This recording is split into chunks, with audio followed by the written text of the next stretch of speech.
भारत का एक ऐसा बंदा जो एक साल में 10 महीने सोता है, और मुकेश अंबानी भारत में एक ऐसा नया शहर बना रहे हैं जो सिंगापुर का टक्कर देगा। पूरी कहानी जानेंगे वीडियो के आखिर में।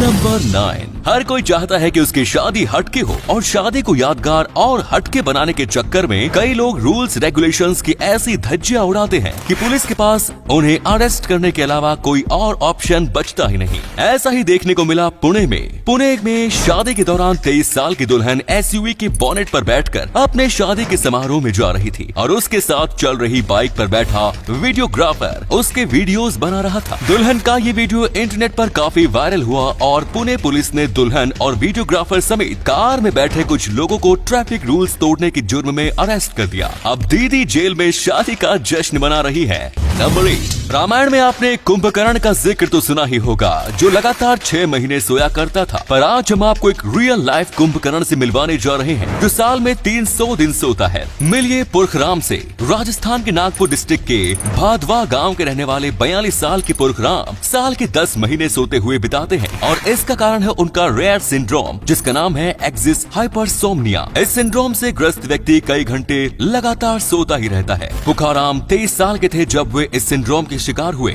शुरुआती दिनों में पुरखराम रोज 15 घंटे सोते थे, और ये पीरियड अब बढ़कर कई दिन का हो चुका है। कई तरीके के इलाज के लेने के बाद भी उनकी कंडीशन में कोई सुधार नहीं है। नंबर 7। अगर बात भारत के सबसे पक्के दोस्त देश की बात करें तो इसमें एक नाम जापान का आता है। जापान के साथ भारत ने एक एग्रीमेंट साइन किया था, जिसमें वाराणसी को जापान के शहर टोक्यो की तरह डेवलप किया जाना था। ये एग्रीमेंट साइन हुआ था 2014 में। दिसंबर 2015 में जापान के प्रधानमंत्री शिंजो अबे भारत आए, और उन्होंने भारत को Varanasi international cooperation and convention centre project, इस प्रोजेक्ट में 186 करोड़ का खर्च आया, जो पूरा जापान ने पे किया, और 2021 में वाराणसी में बनकर तैयार हो गया है एक वर्ल्ड क्लास कन्वेंशन सेंटर। इस सेंटर का शेप शिवलिंग जैसा है, इसीलिए पीएम नरेंद्र मोदी ने इसे रुद्राक्ष नाम दिया है। पीएम ने इसे भारत और जापान की फ्रेंडशिप का सिंबल बताया। नंबर 6। समंदर में चलने वाले बड़े जहाजों में काफी बड़े बड़े प्रोपेलर्स लगे होते हैं, जो जहाज को आगे बढ़ने में मदद करते हैं। पर कई बार इन प्रोपेलर्स में मछलियां फंस जाती हैं और जान से हाथ धो बैठती हैं।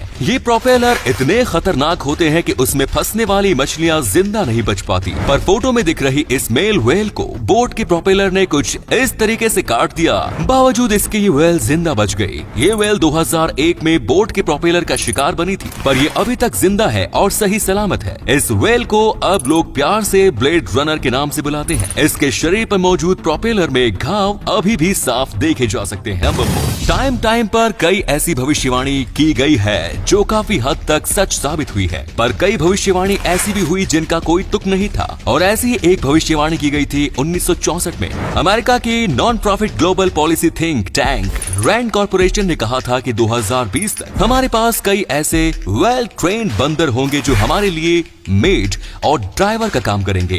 2021 आधा चला गया है, हमें तो कोई ऐसा बंदर नहीं दिखा। अगर किसी को दिखा तो कमेंट बॉक्स में लिखकर जरूर बताएं। नंबर 3। दुनिया भर में कई ऐसी जगह मौजूद है जिन्हें देखकर लगता है कि आखिर ऐसी जगह कैसे हो सकती है। अगर सीधे शब्दों में कहें तो दिमाग को सन्न कर देने वाली जगह और ऐसी ही एक जगह है जापान का होकाइडो आइलैंड। वैसे तो इस आइलैंड को इस पर मौजूद वोल्केनो, नेचुरल हॉट स्प्रिंग्स और स्काई एरियाज के लिए जाना जाता है। पर एक चीज और है जो इस आइलैंड को काफी खास बनाती है, और वो है इस आइलैंड के बीच। इस आइलैंड के बीच पर मौजूद मिट्टी, समंदर का पानी और पहाड़ों पर बिछी बर्फ की चादर कभी आपस में नहीं मिलते, जो कुछ इस तरीके के दिखाई देते हैं। इस आइलैंड के ये रेयर बीचेस इस आइलैंड को जापान के सबसे ज्यादा पसंद किए जाने वाले टूरिस्ट स्पॉट्स की लिस्ट में शामिल करने का काम करते हैं। नंबर 2। दो देशों के बीच में युद्ध होने के कई कारण होते हैं, पर क्या कभी आपने दो देशों के बीच में लॉबस्टर्स के ऊपर युद्ध छिड़ते देखा है? चलिए आज आपको इतिहास में लेकर चलते हैं। बात है 1961 की। ब्राजील कह रहा था कि स्पाइनी लॉबस्टर्स उनके कॉन्टिनेंट शेल्फ में रहते हैं, इसलिए फ्रांस के फिशिंग वेसल्स को स्पाइनी लॉबस्टर्स लेने का कोई हक नहीं है। वहीं फ्रांस का कहना था कि लॉबस्टर्स तैरते हैं, इसीलिए उन्हें किसी भी देश का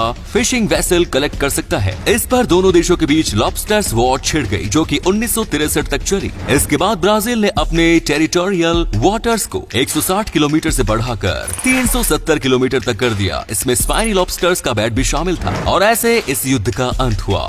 नंबर 1। भारत के सबसे अमीर व्यक्ति यानी मुकेश अंबानी ने जियो लॉन्च किया जो काफी सक्सेसफुल रहा और अब मुकेश अंबानी बनाएंगे भारत की पहली मेगा सिटी। अपने इस प्रोजेक्ट के लिए उन्होंने नवी मुंबई को सिलेक्ट किया है, जहां उनका प्लान है सिंगापुर सिटी जैसी मेगा सिटी बनाने का। ये mega city special economic zone होगी जहां हर फैसिलिटी मौजूद होगी। इस सिटी पर अगले 10 सालों में $75 बिलियन का खर्च होने वाला है। साथ ही सिटी के सभी एडमिन राइट्स उनकी कंपनी रिलायंस के पास होंगे। इस सिटी को बनाने के लिए रिलायंस ग्रुप ने नवी मुंबई में जमीन लेना शुरू भी कर दिया है और